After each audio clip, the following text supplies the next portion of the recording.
I was a streamer famous for doing random unhinged stuff online. And now the richest woman in Bayford wanted me to seduce her son. Make my son fall for you. I'll give you 10 properties.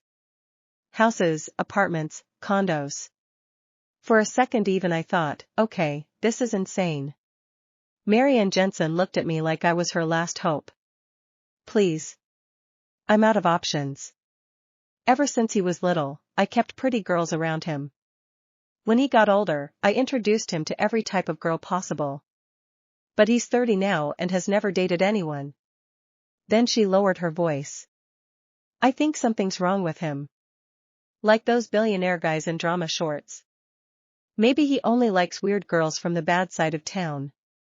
I just stared at her. Wow. Appreciate that. Did I just meet a crazy person? I was about to say no when she shoved 10 property deeds and a photo across the table. Go seduce my son. If you pull it off, the 10 properties are yours. I looked at the deeds, then the photo, and instantly decided to help this desperate but incredible mother. Forget something being wrong with him. Even if he liked men, I'd still make him fall for me. Thanks to Marianne pulling strings behind the scenes, I became the personal assistant to Jace Jensen, Bayford's golden boy. And the first thing he said when he saw me was, "How much did my mom pay you?" "I'll double it." "Now get out." 2 months later, the job was over. But Jace stood there with red eyes crying. "How could you use me and throw me away?" "I don't care. You're taking responsibility for this." "How much did my mom pay you?" "I'll double it." "Now get out." I'd barely stepped into Jace's office before he threw that at me. Wow. We spawned straight into nightmare mode. No wonder he was the hardest guy in Bayford to crack. The second I thought about those 10 properties, my motivation came roaring back. Didn't matter how impossible he was. For 10 properties, I'd crawl through hell smiling. I pressed my lips together. You already know your mom paid me to be here, so why waste money offering double? Jace looked a little surprised by how direct I was and finally glanced up from behind his desk. That look practically screamed, "All right, let's see your game." I didn't care. I dropped onto the couch like I owned the place. How about we help each other out? You pretend to be a little interested in me, I get paid and leave, and you get your mom off your back forever. His brows pulled together. Judging by his face, he was 2 seconds away from throwing me out again, so I cut him off first. Relax. I'm professional, I'm not crossing any lines. I shrugged. I'm here for the money, not for men. Jace nearly choked on my answer. After a long silence, he let out a cold laugh. Fine. Do whatever you want. But remember what you said, cross a line once, and you're gone. Wow. Rich boys really did come with attitude problems. Got it. I stood, then corrected myself. Sorry. Mr. Jensen, I'll go learn the assistant stuff now? He didn't answer. Just flicked his hand at me impatiently. Yeah, this guy's gonna be a pain. Still, whatever. He already agreed to play along. One way or another, I was getting those properties. As I walked out of the office, I touched my face and remembered what Marianne said. Maybe he liked girls who were a little weird. A little messed up. Fine. I could do weird. We were talking about 10 properties here. Pride wasn't worth that much. For real estate, my dignity could die peacefully. The secretary outside stood the second she saw me. Ms. Shay, thank you for your effort. I'll walk you out. Huh? I blinked at her. Why would I leave? I work here now. Oh. She froze for half a second before fixing her expression. Sorry. I'm Mr. Jensen's executive secretary, Lisa. I'll show you around and walk you through your duties. Lisa paused before adding, as Mr. Jensen's private assistant, you'll handle his day-to-day needs during work hours. He's very particular about details. He hates being interrupted, and he especially hates unnecessary social interaction. Unnecessary social interaction? I caught that part instantly. Lisa just gave me a knowing look. The previous assistants were all fired because of that. Oh. I nodded and flashed her an okay sign. At 3 that afternoon, I had to accompany Jace to a community library donation event. My first chance. By the time our car pulled up to the community center, the place was already packed. The second Jace stepped out, people swarmed him. Mr. Jensen, thank you so much for supporting our community. Mr. Jensen, over here. Can we take a picture? Mr. Jensen, I'm a creator online. Can I get a quick comment? I felt Jay stiffen beside me instantly. Wait, Bayford's golden boy, the guy running Jensen Corp's Bayford branch, was bad with people? Jackpot. I immediately stepped in front of him. Everyone, Mr. Jensen's on a tight schedule. Let's get through the donation ceremony first, okay? Photos and interviews can wait until afterward if he has time. While talking, I shot Mr. Libret from the community board a quick look. He caught on immediately and started leading the way. I slipped to Jace's side, one arm around his waist while using the other to block the crowd as I guided him forward. Boss, walk faster. Let's get this over with. My excuse sounded reasonable enough, so Jace only stiffened for a second before letting it go. The ceremony itself was short. Jace barely talked the entire time. He mostly just stood there for pictures. Afterward, Mr. Libert still tried to walk him through the new library. Jace said nothing, he just glanced at me casually. I got the message immediately and hooked myself around his arm. Mr. Libert, Mr. Jensen still has meetings after this, but we really appreciate it. Maybe next time. Then I leaned close to Jace's ear and whispered, Boss, the car's waiting outside. I made sure my breath brushed lightly against his ear. Just like before, I kept an arm around his waist while guiding him toward the exit, and I could feel how stiff he was the whole time. At one point he got so flustered he almost forgot how his legs worked. Wow. This guy was ridiculously innocent. Messing with him was actually kind of fun. I escorted Jace all the way into the car before finally relaxing once the doors shut.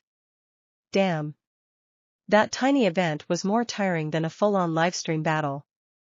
I barely settled into my seat when Jace let out a cold laugh. You did that on purpose. I turned and caught the faint red on his ears. Playing dumb, I blinked at him. Boss, what exactly did I do? You. Jace glared at me, practically grinding his teeth together. He looked completely flustered. Did you? Did you just blow in my ear? No. I lifted my hands innocently. I'm a human being. Humans breathe. Jace instantly went silent. The tips of his ears turned even redder, embarrassment melting straight into irritation. The second we get back, we're signing a contract. Ground rules. He shot me a warning look. Cross the line again and you're fired on the spot. And forget about getting paid. After that, Jace made a contract that was ridiculously long. No physical contact without permission. No standing too close without permission. Any contact during emergencies had to stay reasonable. Honestly, it was hilarious. Did he seriously think a contract could stop me? Unfortunately, yes. It totally could. The guy clearly had no idea how shameless I could get. I had to find other ways to stay in his face. I pulled every trick I could think of and practically worked myself to death for half a month before finally feeling like we'd gotten a little closer. Then, right when I started getting comfortable, Jace worked himself sick. 10 minutes into an international video meeting, I realized something was off. His reactions were slower than usual. His voice sounded rough, and there was sweat on his forehead. Boss, are you? I'm fine. He cut me off, grabbed his coffee, took a long drink, then rubbed his temples. Mr. Jensen, someone on the screen asked uncertainly. Jace weighed a little and had to grab the desk to steady himself. 10-minute break, I said into the mic before cutting the video feed. Boss, you have a fever. Let me check. I reached for his forehead, but he stopped me immediately. No touching me without permission. His voice was weak, but he still sounded stubborn. Continue the meeting. Okay. Okay. I won't touch you. I lifted my hands. But you can barely sit upright right now. Let me take you to the hospital. No. He dropped back into his chair and shut his eyes. I stared at him while those 10 properties flashed through my head. Whatever. Taking care of a sick boss definitely counted as reasonable. Fine. No hospital. I gave in. Then at least go lie down in the lounge. I'll get you something for the fever. He opened his eyes and looked at me, his gaze a little unfocused. He was probably burning up badly enough that he didn't bother arguing this time. After getting him onto the bed in the lounge, I searched through the medicine cabinet. Luckily, there was a thermometer and fever medicine inside. Open your mouth. I slipped the thermometer under his tongue. He frowned but still kept it there obediently. 5 minutes later, I checked the thermometer. 102.5, take these. I handed him the fever medicine and some water. He swallowed everything without complaining. I pressed a cold towel against his forehead. He stiffened a little but didn't pull away. There. Go to sleep. Don't even think about it. He started weakly. I cut him off immediately. Relax. I'm not gonna take advantage of you while you're passed out. He choked on my words, let out a cold huff, then passed out anyway. I sat on the small couch nearby to keep an eye on him. After God knows how long, he suddenly shifted and grabbed my hand by the bed. Don't go. He mumbled weakly, brows pulled tight together. His damp hair made him look weirdly vulnerable. Oh my God. How is anyone supposed to deal with this? This was the same man who could crush an entire boardroom without blinking, and now he was lying here burning up with a fever, holding my hand and asking me not to leave. Any girl would fold seeing this. I pressed a hand to my chest and forced myself to calm down. 10 properties, 10 properties, 10 properties. If I screw this up by crossing the line, I'm dead. After a while, he finally calmed down, and his grip loosened a little. I carefully slipped my hand free and changed the towel on his forehead. When I opened my eyes again, it was already dark outside. I'd somehow fallen asleep on the couch.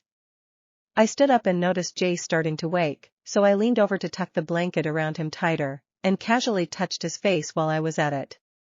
My hands were cold, and the second they brushed his forehead, his eyes flew open. What are you doing? He jerked away from my hand, his voice still rough from the fever. Tucking you in, checking if your fever went down too. I looked at him with the most innocent expression I could fake. He stared at me for a second before quietly saying, thanks. I grinned and made sure to emphasize, you're welcome, boss. Your health is directly connected to my 10 properties, remember? He looked like he wanted to say something else, but in the end, he just let out another annoyed huff. Are you hungry? I ordered soup. It should be here soon. I pointed at my phone. He looked at me again. And wow. That look seriously did something to me. A second later, he looked away and muttered, don't stay here taking care of me next time. That's not happening. I sounded completely reasonable. What if your fever gets worse and you roll off the bed or something? There go my 10 properties. He got choked up again, his ears turning red all over. All you care about are those 10 properties. What else would I care about? Watching him get flustered was seriously addicting. Suddenly I wanted to push him a little more. I leaned closer, looked straight into his eyes, and smiled. Don't tell me you want me to care about you instead.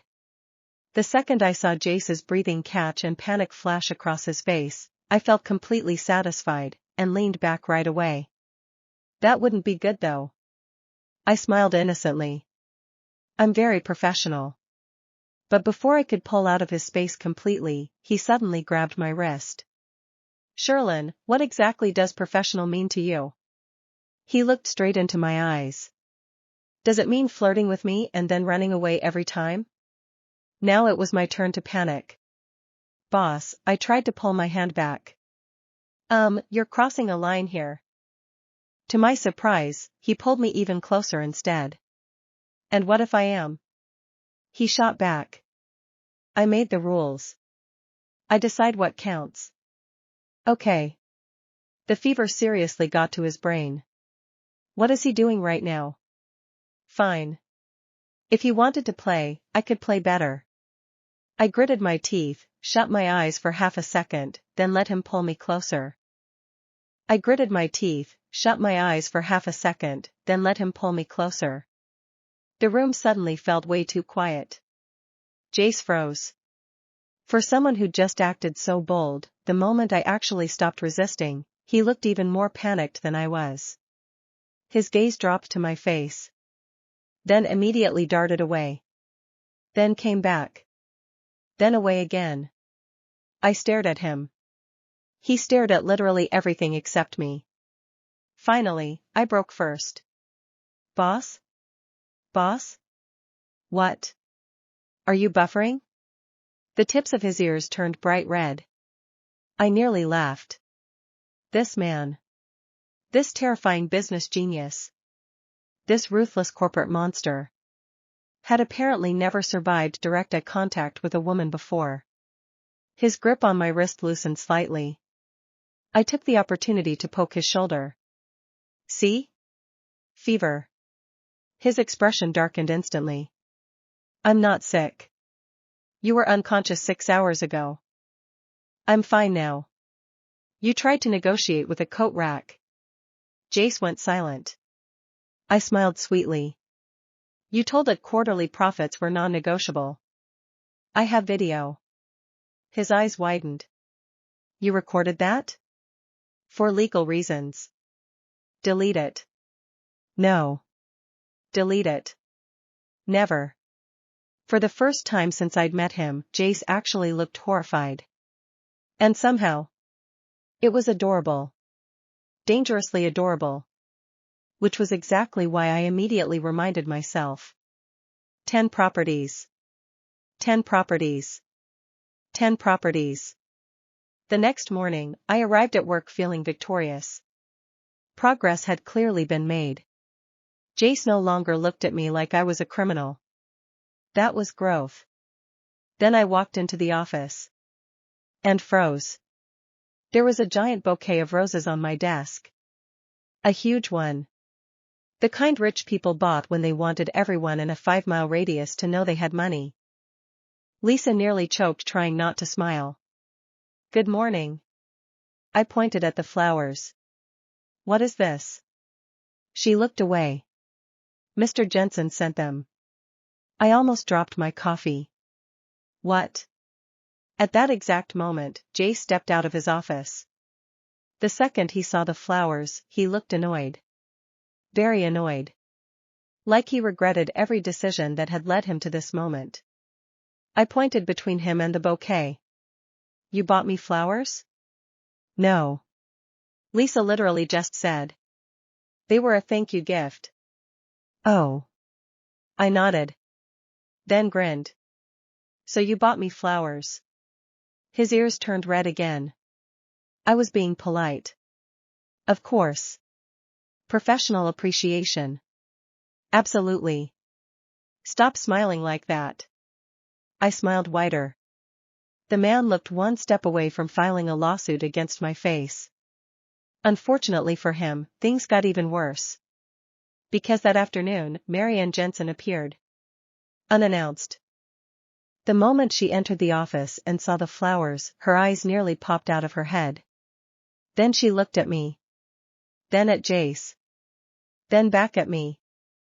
I could practically hear wedding bells ringing inside her brain. My son bought flowers? Jace immediately stood. Mom. My son bought flowers. Mom. My son voluntarily interacted with a woman. Mom. Marianne looked like she was about to cry.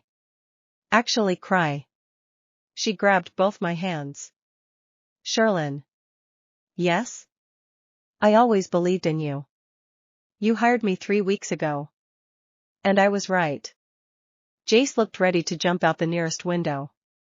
Meanwhile, Marianne was already planning grandchildren. I could see it happening in real time. That night, as she left, she secretly slipped me a folded note. I opened it in the elevator. Inside was a single sentence. Increase the budget. 20 properties. I stopped walking. Then reread it. Then reread it again. 20. Not 10. 20 properties. My hand started shaking. Suddenly Jace's awkwardness wasn't cute anymore. It was an investment opportunity. The elevator doors opened. I marched straight back toward his office. A confused Lisa watched me storm past. Sherlyn? Move. What happened? The mission has evolved. I threw open Jace's office door. He looked up from his laptop. What now? I smiled the biggest smile of my life. For the first time since meeting him, Jace looked genuinely afraid. And honestly? He probably should have been. Jace's expression immediately turned suspicious. Why are you smiling like that? I dropped into the chair across from him. No reason. That's a lie. You're very cynical, boss. You just called me an investment opportunity with your eyes. I nearly choked. Okay. That was alarmingly accurate. Jace narrowed his eyes. What did my mother do? Nothing. Sherlyn. Nothing. His stare got sharper. Mine got more innocent. We held eye contact for 10 full seconds before he finally sighed and pinched the bridge of his nose. My mother increased the reward, didn't she? I froze. Maybe. His eyes closed. How much? I considered lying. Then remembered he was terrifyingly smart. 20 properties. The room went silent. Jay slowly leaned back in his chair. Then, to my shock, he laughed. Not a cold laugh. Not an annoyed laugh. A genuine laugh. I had never heard one before. It completely changed his face. For a second I just stared. Then he caught me staring. The laugh immediately disappeared. Stop looking at me like that.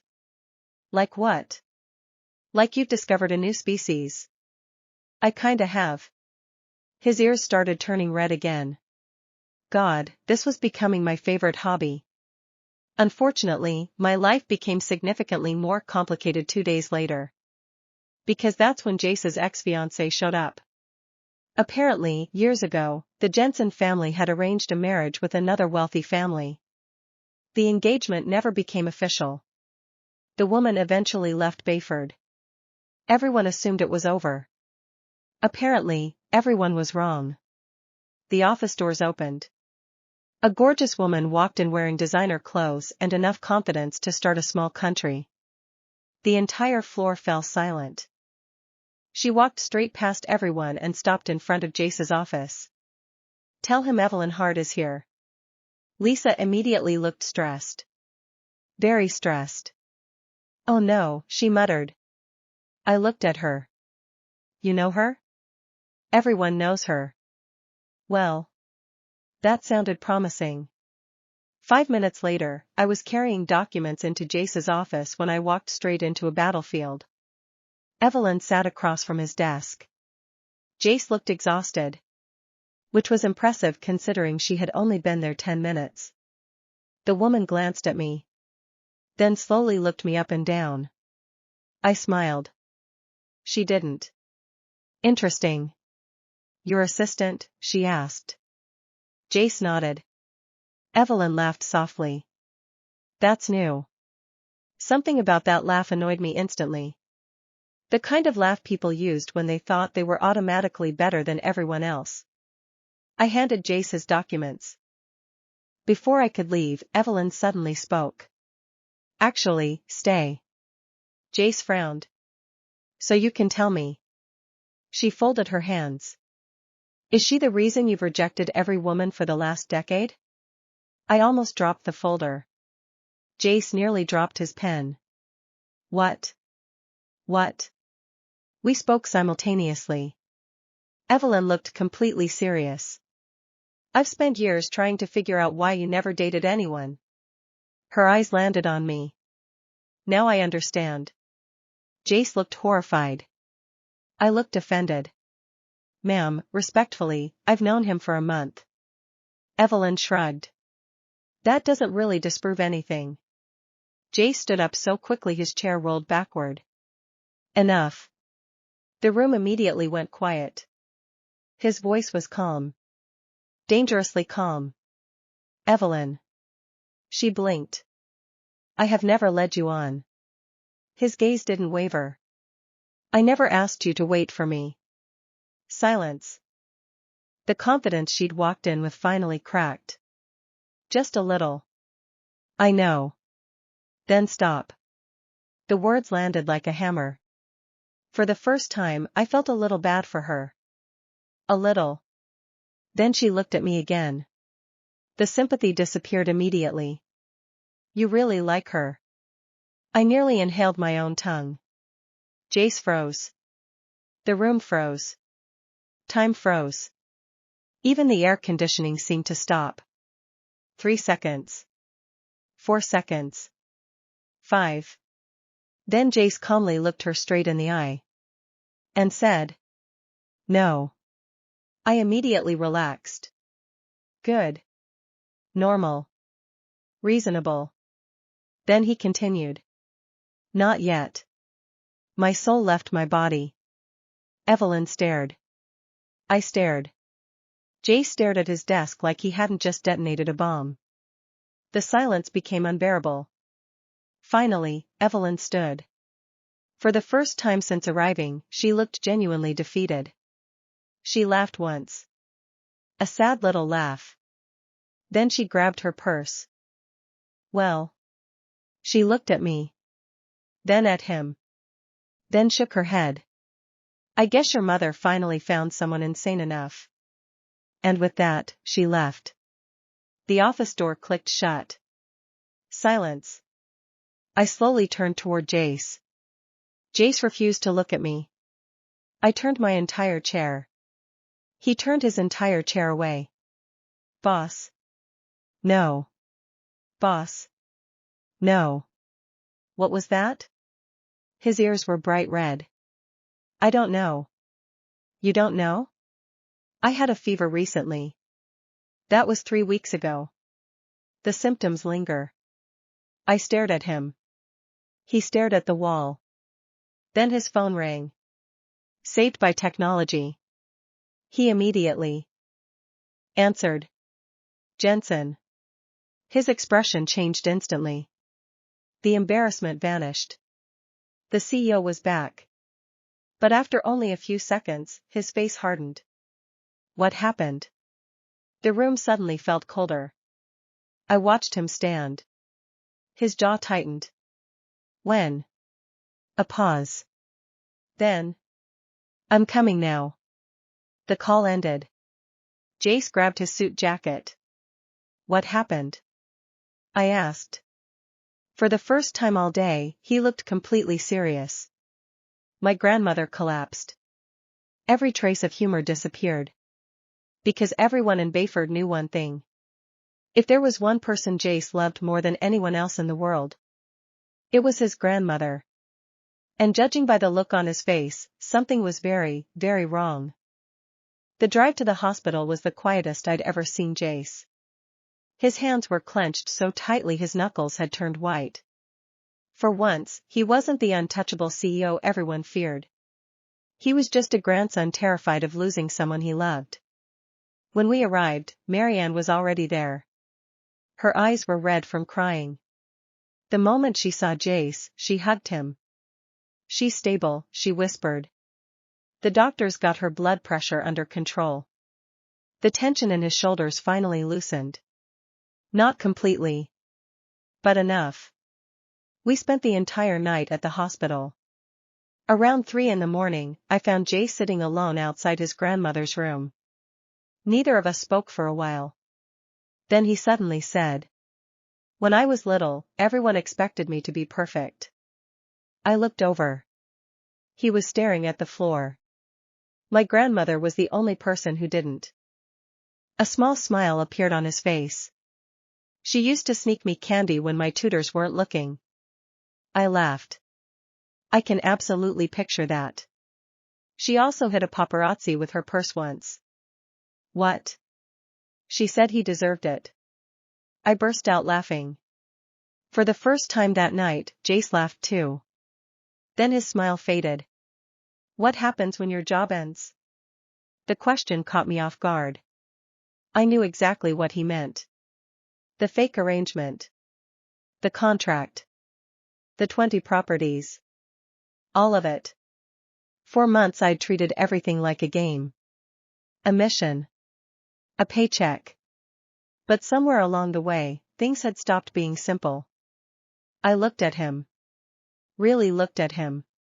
At the man who hated crowds because they overwhelmed him. Who made ridiculous contracts because he didn't know how to handle people getting close. Who bought flowers and then pretended he didn't. Who held my hand in his sleep. Who had somehow become important to me without permission. And suddenly 20 properties didn't seem nearly as impressive as they used to. Honestly? I said quietly. I don't know. For once, neither did he. The answer came 2 weeks later. His grandmother recovered enough to return home. And immediately summoned me to the Jensen estate. Which should have terrified me. Instead, it felt suspicious. Very suspicious. The old woman sat in her favorite chair while the entire Jensen family watched. Then she pointed her cane at me. You. Me? Yes, you. I looked around desperately.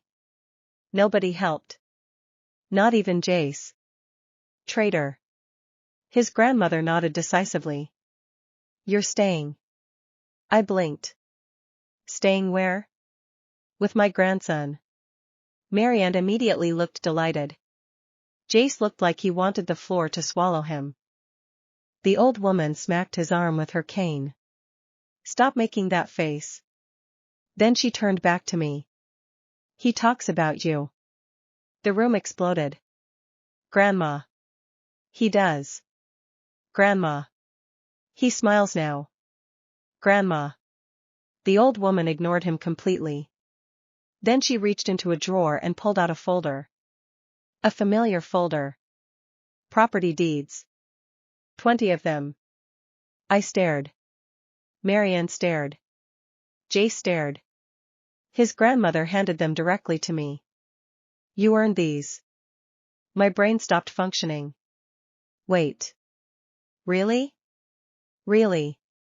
I slowly accepted the folder. 20 properties. 20 actual properties. My knees nearly gave out. The old woman smiled. Then casually added. Now marry my grandson. I nearly dropped them. What? Jace nearly died. Grandma. The old woman looked annoyed. You already love her. Silence. I turned. Very slowly. Toward Jace. Jace turned red. Then redder. Then somehow even redder. His grandmother wasn't helping. Marianne wasn't helping. Nobody was helping. Finally, after what felt like an eternity, Jace sighed. Then looked directly at me. Sherlyn. My heart skipped. If I ask you out right now, are you going to say yes? For the first time in months, I had no joke ready. No teasing comment. No smart answer. Because the truth was simple. Somewhere between the fake flirting, the flowers, the fevers, and the chaos, I'd fallen for him too. So I smiled. Depends. His face fell. Then I continued. Are the 20 properties still included? The entire room groaned. Jace covered his face. I laughed. Then grabbed his hand. And this time, I didn't let go. 6 months later, Bayford's most eligible bachelor married the most unhinged streamer on the internet. The wedding livestream broke viewing records. The clips went viral worldwide. Especially the moment Jace promised to love me forever while I interrupted to ask if that included shared access to all future real estate purchases. His answer? Yes. My answer? I do. And honestly? That was the most romantic thing either of us had ever said.